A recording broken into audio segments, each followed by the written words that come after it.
Look at that. Look at that. Hello, mighty people. Welcome to Little Creek Bee Ranch, part two. Just a few minutes ago, less than an hour ago, I laid the pollen out to dry from the freezer, pull it out of the freezer in quart bags, and pour it out to dry for the afternoon. And the bees know what it is. They certainly want to try to get it back, but they can't. They can't wrestle. They wrestle with it. Notice something. Where's this? Right here. See, the bees are on the orange. They're not on this half. Not much. Interesting. Isn't that interesting? Same for that one over there. They're on that half. Different pollens. Just what their interest is. Yeah, so let's do this. This is pretty cool. They're all excited. They're feeding.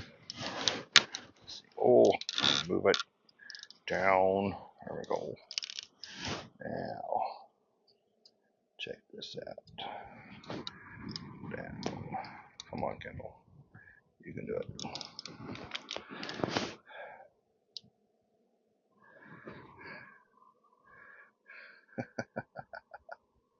They're cute.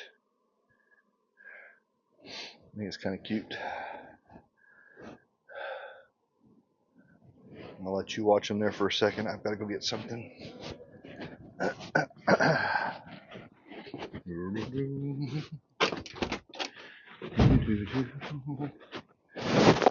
Yeah, baby. All right.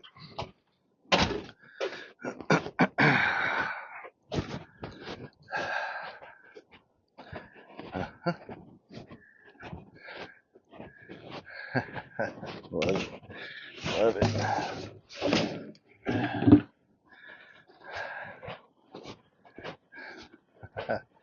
The bees are tumbling and fanning the pollen.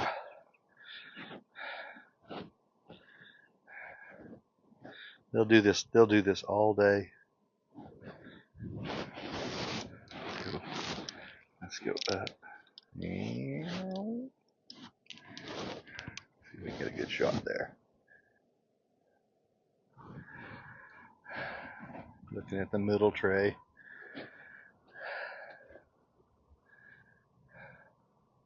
You have to wonder what they're thinking. Dadgummit, how come I can't get this up?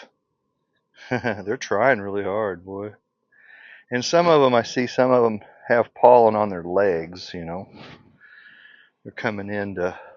Now they can get some of the loose dust, the pollen dust. It's a little bit. They're not going to hurt me at all, or hurt the pollen, or they're focused on eating.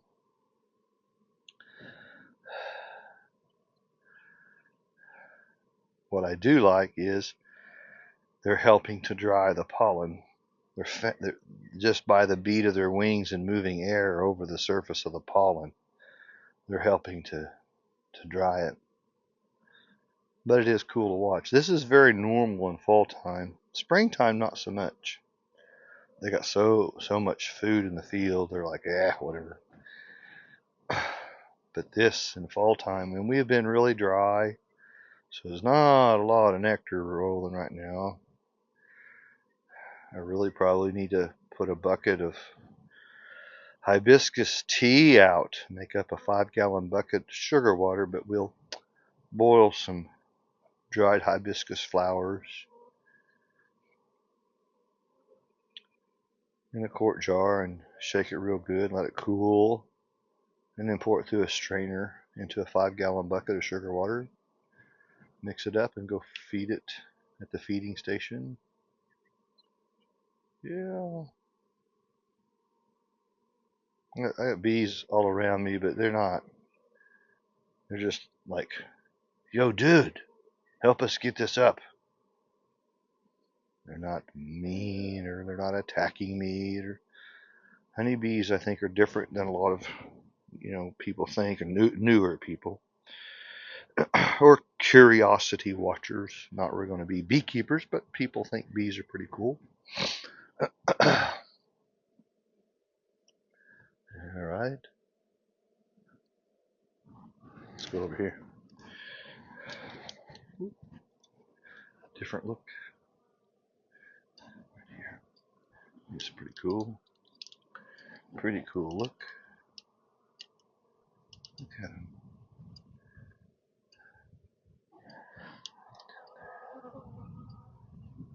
That's pretty cool.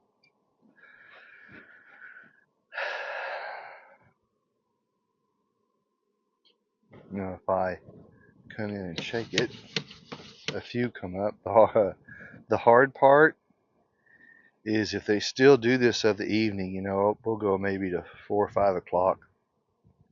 And if they're still thick like this on the pollen, then I need my wife's help. And I'll have to literally walk the tray around the yard and let them clear the tray. And she'll have to follow me with a Rubbermaid tub and lid. And once the bees have cleared the tray, I can dump the tray into the Rubbermaid tub real quick, and she put the lid on. It's something to watch.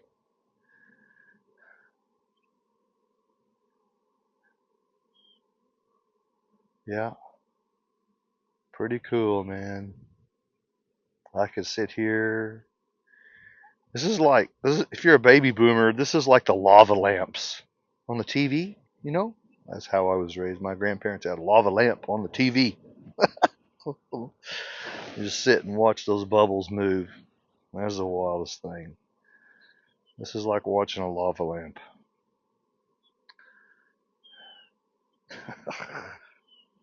They're frantic. Okay, now here's a serious. I'll give you a serious point. The vigor. I'm watching all three trays. The vigor and intensity that I see in the bees tells me there's not a lot in the field, and they are frantic. See, that's what I see. Is most everybody's a frantic work. Frantic. Hey, hey, hey. Come on, come on, come on, come on. They're trying to grab it and get it up. Frantic. This comes with years of experience. This tells me I need to pay attention to the nutrition of the colonies and probably really push hard the food, protein candy blocks and sugar waters, and really be liberal, fatten the colonies up. It'll take a couple of months even. Frantic.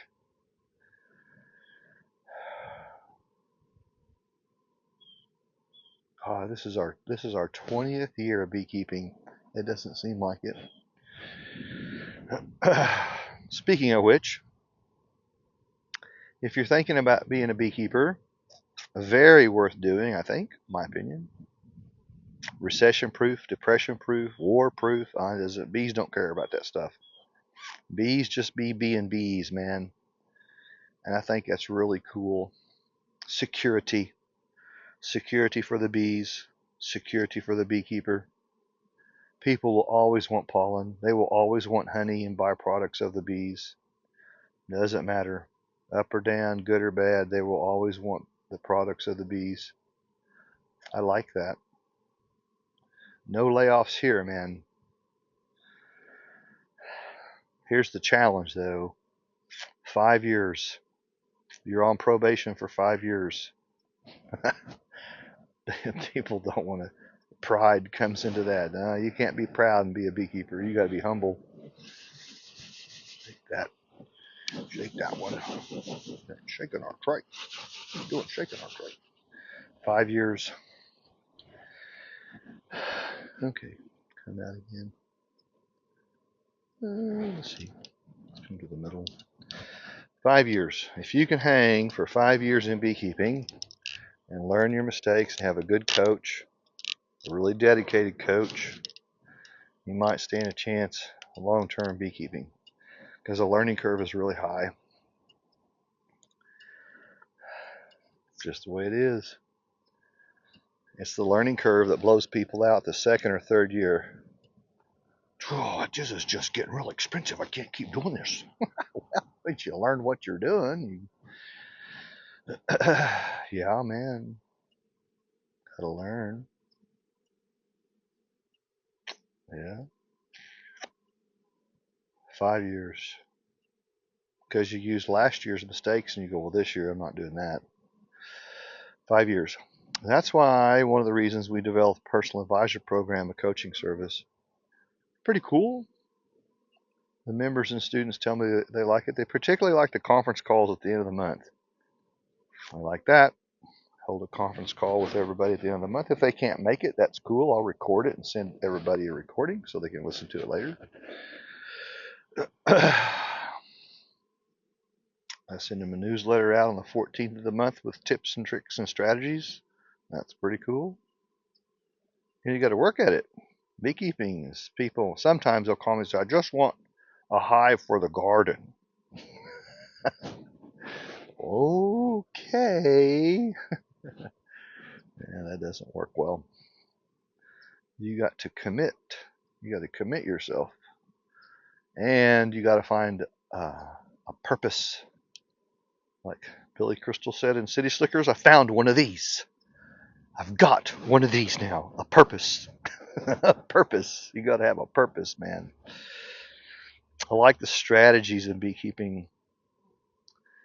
You know, lots of strategies. Bees are like cats. You can't make them do. Bees are ultra independent. You got to work with the bees, not against the bees. Hence, it helps to learn bee principles. Bee principles, how they work, what they do, what they won't do, why they do what they do. They won't do some things. Some things they'll do for us. What they like, what they don't like. Queens love the dark. That's a principle. They'll dash down in between the frames to the dark. These are all workers here. These are girls, foragers. These are all girls. Workers prefer nectar over sugar water. They want nectar over sugar water. Sometimes they'll take sugar water down really slow. Well, they're into a bunch of nectar. And sometimes they'll take it pretty quick. It depends. But 9 times out of 10, they're after pollen.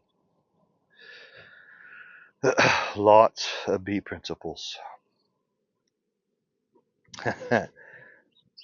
Bees do not like Karo syrup.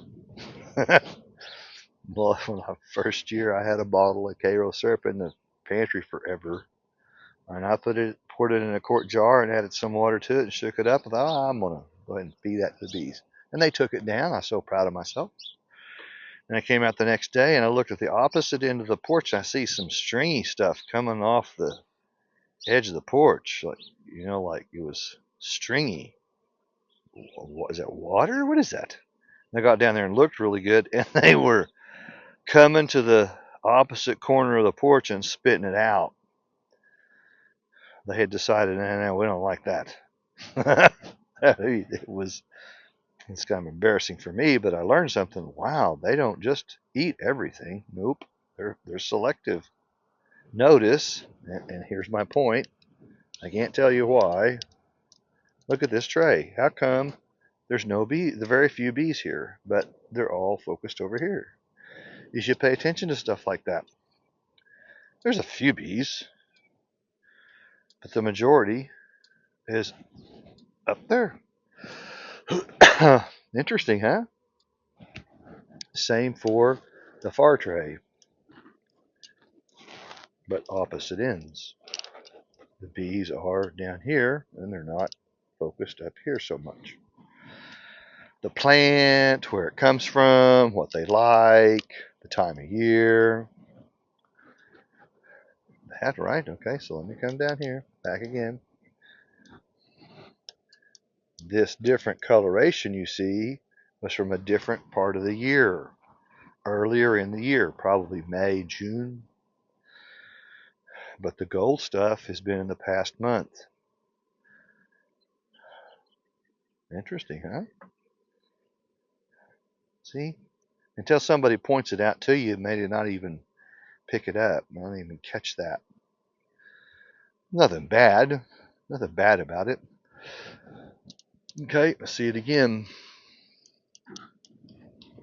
Fewer bees here, more bees over here.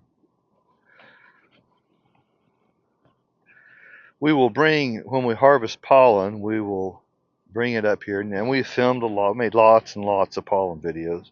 So when it comes fresh from the hives, it comes to the trays, spread it out to let the sun drive out the ants and the beetles and get rid of all that stuff. And it takes a couple hours. And then we'll pour it back up, put it in quart Ziploc bags, and put it in the freezer to kill anything that we didn't see or whatever. Small stuff. Mainly to buy time, so when I have time to come out here and do this.